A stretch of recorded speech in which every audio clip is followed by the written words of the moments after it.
नमस्ते बच्चों, मैं आशा चौहान। स्वागत है आपका हिंदी क्लास में।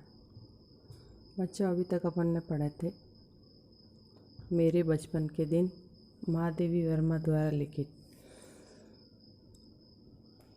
अभी तक अपन ने पाठ में पढ़ा कि महादेवी वर्मा, उनके परिवार में 200 वर्षों के बाद में कोई लड़की पैदा हुई थी, तो उनके परिवार में बहुत खातिरदारी हुई, मतलब बहुत नाजों से पली थी वो। लेकिन उनके घर में हिंदी का कोई माहौल नहीं था और उनके दादाजी चाहते थे कि वो एक बहुत बड़ी विदुषी बने।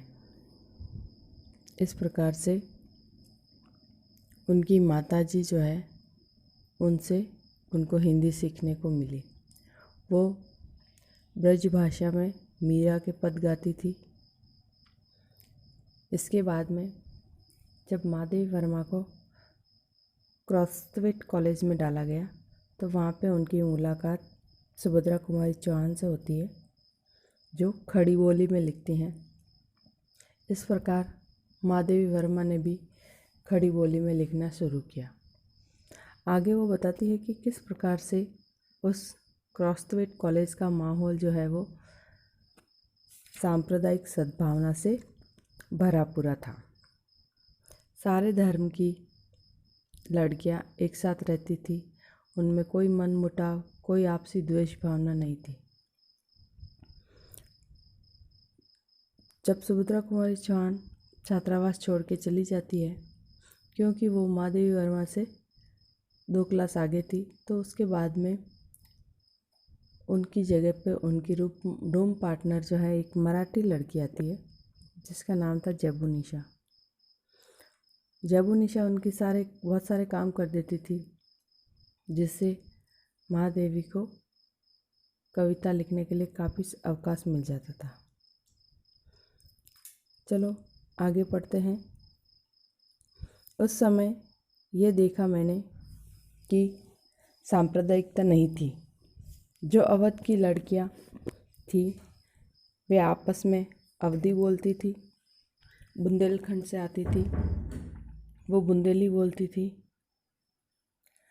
कोई अंतर नहीं था और हम पढ़ते थे हिंदी। उर्दू भी हमको पढ़ाई जाती थी, परंतु आपस में हम अपनी भाषा ही बोलती थी। ये बहुत बड़ी बात थी। हम एक मेस में खाना खाते थे, एक प्रार्थना बोलते थे, एक प्रार्थना में खड़े होते थे, कोई विवाद नहीं था। इस प्रकार लेखिका कह रही है कि अलग अलग राज्यों से आने वाली लड़कियां अपनी क्षेत्रीय भाषा बोलती थी, लेकिन हम पढ़ते हिंदी थे और किस प्रकार से हमारा आपसी प्रेम जो है वो बना हुआ था। हमारे में आपस में कोई द्वेष भावना नहीं थी, क्योंकि वहाँ पे एक ही मेस में खाना खाना, एक ही प्रार्थना बोलना, ये सारी बातें जो है उनको और ज़्यादा नज़दीक लाती है। जब मैं विद्यापीठ आई थी, तब तक बचपन का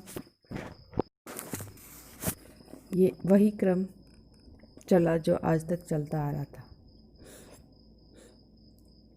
कभी कभी बचपन के संस्कार ऐसे होते हैं कि हम बड़े हो जाते हैं तब तक चलते हैं। बचपन का एक और भी संस्कार था कि हम जहाँ रहते थे वहाँ जवारा के नवाब रहते थे। उनकी नवाबी छिन गई थी। वे बेचारे एक बंगले में रहते थे। उसी कंपाउंड में हम लोग रहते थे। बेगम साहिबा कहती थी, हमको ताई कहो। हम लोग उनको ताई साहिबा कहते थे। उनके बच्चे हमारी माँ को चच्ची जान कहते थे।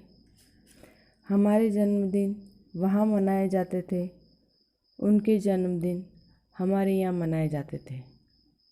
उनका एक लड़का था, उसको राखी बांधने के लिए वे कहती थी, बहनों को राखी बांधनी चाहिए। राखी के दिन सवेरे से उसको पानी भी नहीं देती थी। कहती थी, राखी के दिन बहनें राखी बांध जाए तब तक भाई को निरहार रहना चाहिए। बार बार कहलाती थी, भाई भूखा बैठा है राखी बंधवाने के लिए। फिर हम लोग जाते थे, हमको लहरिए और कुछ मिलते थे। इसी तरह मुहर्रम में हरे कपड़े उनके बनते थे तो हमारे भी बनते थे। फिर एक हमारा छोटा भाई हुआ, वहाँ तो ताई साहिबा ने पिताजी से कहा, देवर जी से कहो वो मेरा नेक ठीक करके रखें, मैं शाम को आऊँगी। वे कपड़े वपड़े लेकर आई। हमारी माँ को वे दुल्हन कहती थी। कहने लगी, दुल्हन जिनके चाचा ताई नहीं होते वे अपनी माँ के कपड़े पहनते हैं, नहीं तो 6 महीने तक चाची ताई पहनाती है। मैं इस बच्चे के लिए कपड़े लाई हूँ, ये बड़ा सुंदर है। मैं अपनी तरफ से इसका नाम मनमोहन रखती हूँ। इस प्रकार लेखिका कहती है कि कुछ ऐसे संस्कार होते हैं जो हमारे बचपन से लेकर आजीवन तक चलते हैं। वैसे ही संस्कार लेखिका ने अपने परिवार में एक और देखा कि वो जहाँ पे रहते थे वहाँ पे एक नवाब साहब रहते थे। हालांकि उनकी नवाबी छिन गई थी, लेकिन फिर भी वो एक बड़े से बंगले में रहते थे। इस प्रकार लेखिका बताती है कि कैसे उनके त्यौहार में हम शामिल होते थे और हमारे त्यौहार में वो लोग शामिल होते थे।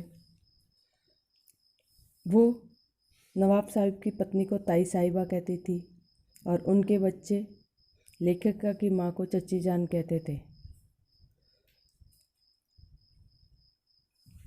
आगे कहती है कि उनके जो एक लड़का था उसको ताई साहिबा राखी बंधवाती थी हम लोगों से, और मुहर्रम में जब उनके हरे कपड़े बनते थे तो हमारे भी बनते थे। इस प्रकार से वो सारे त्यौहार एक दूसरे के साथ में मिलजुल कर मनाते थे। आगे लेखिका बताती है कि उनके जब भाई हुआ तो ताई साहिबा ने कैसे उसके लिए कपड़े लेकर आई और उसका नाम तक भी उनके द्वारा ही रखा गया था, मनमोहन। वही प्रोफेसर मनमोहन वर्मा आगे चलकर जम्मू यूनिवर्सिटी के वाइस चांसलर रहे, गोरखपुर यूनिवर्सिटी के भी रहे।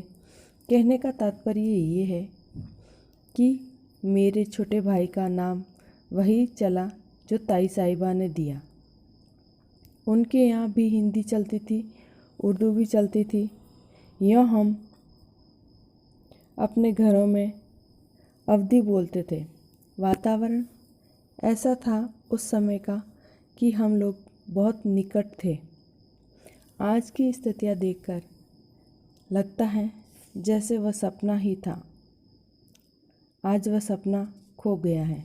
लेखिका को बहुत दुख हो रहा है आज की परिस्थितियाँ देखकर कि कैसे उस समय सांप्रदायिक भावना वो आज सपने जैसी लगती है, क्योंकि आज के समय में एक दूसरे के साथ में द्वेष भावना बहुत ज़्यादा बढ़ गई है। शायद वह सपना सत्य हो जाए तो भारत की कथा कुछ और होती। आगे बताती है कि अगर आने वाले समय में वो सद्भावना अगर वापस देखने को मिलती है तो भारत की स्थिति ही बदल जाएगी। ठीक है बच्चों, आज के लिए इतना ही। मिलते हैं आगे। ओके।